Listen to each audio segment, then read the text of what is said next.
Bon, chers élèves, on va commencer les révisions aujourd'hui même. On va démarrer sur les racines carrées. Dans cet exercice, on nous demande d'écrire le plus simplement possible les expressions suivantes.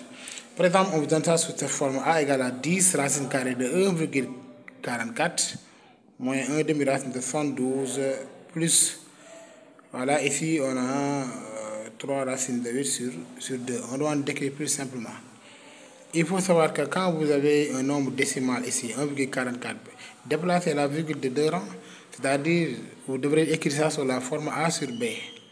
Donc si on déplace la virgule de 2 rangs, c'est-à-dire on a divisé par 100. Donc vous allez mettre 144 sur 100, moins 1 demi, 72 gentasco égale 36 fois 2. Li kenn war ko fàtte. D'habitude ça vient 8, on sait que c'est 4 fois 2 sur 2. Il faut essayer de transformer ça de telle sorte à avoir des carrés parfaits. Des carrés parfaits comme là. Comme ici, vous voyez bel et bien que les carrés parfaits sont visibles. Là, ici, on voit que 144 est un carré parfait, 100 est un carré parfait, 36 carré parfait là, ici 4 carrés parfaits là. Les modestes 2 modestes. C'est bon, on continue. Donc là, ici, on aura grand racine de A sur B égale racine de A sur racine de B moins 1 demi. Bon, quand il y a rien, j'avais dit que c'est la multiplication. Grand racine de A fois B aussi, ça donne racine de A fois racine de B. Plus 3, voilà, racine de A fois racine de B. 12 au carré. 10 au carré. Donc ça devient au même. Racine de 144 égale à 12. Et racine de 100 égale à 10 directement. Les uns de beau venir encore, racine de 36 égale à 6, racine de 2, ça ne venait pas. Plus 3, racine de 4, c'est égal à 2. Donc 2 divisé par ces 2 là, ça va sauter. C'est pourquoi on a mis directement 3. Et ça ici, racine de 2 fois racine de 2 fois racine de 2. Donc on doit écrire ça plus simplement. Arrivé ici, qu'est-ce qu'on va faire? La 12 sur 10 égale à 6 demi. 6, voilà, ici 6 sur 2 c'est égal à 6 sur 2, racine de 2, plus 3 racine de 2. Finalement, on aura 12, 6 sur 2, ça donne 3 racine de 2. Et là, ici, plus 3 racine de 2. Plus 3 racine de 2, moins 3 racine de 2. Il faut sauter, il reste directement grand A égal à 12 qui donne le résultat final. Là, vous avez compris. On attaque grand B. Grand B, ici, qu'est-ce qu'on nous a donné?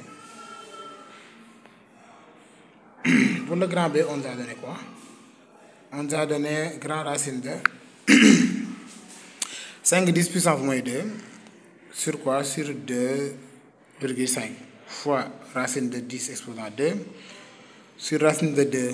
Voilà, tout ça, on doit transformer ça. Voilà, écrire plus simplement.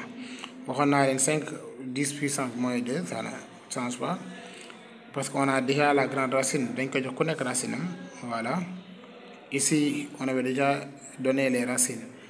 Et là, ici, racine de A fois B, parce que ici, 5 et 10 exposant moins 2, c'est 5 fois 10 exposant moins 2. Vous avez compris? Voilà, si on veut prendre 5, racine de 5 fois racine de 10 puissance moins 2, fois racine de 10 puissance 2. Dans tous les cas, ça va sauter après. Mais on préfère, comme c'est la multiplication, multiplier les numérateurs entre eux et les dénominateurs entre eux. Ça aussi, c'est une autre méthode. Après que les 10 puissance moins 2 et 10 puissance 2 vont sauter, ça reste là-bas, racine de 5. Et là, 2,5 fois 2, ça donne directement 5. Du coup, on aura racine de 5 sur racine de 5 qui donne directement B est égal à 1. Tout le monde est d'accord? Donc ici, ce sont des compléments qu'on nous a donnés.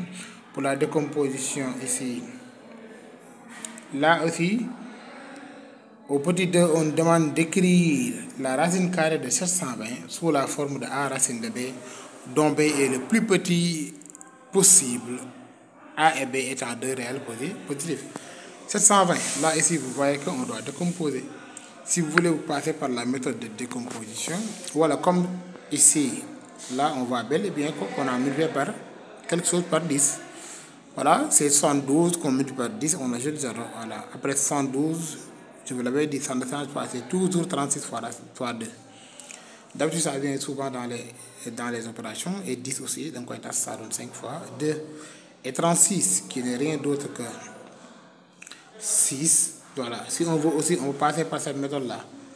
2 fois 2 mu joxaat la 4 fois 5 ku nekk nga jox ko racine am. Grand racine de A fois B fois C égale racine de A fois racine de B fois racine de C. C'est bon. Voilà, si on termine aussi là ici,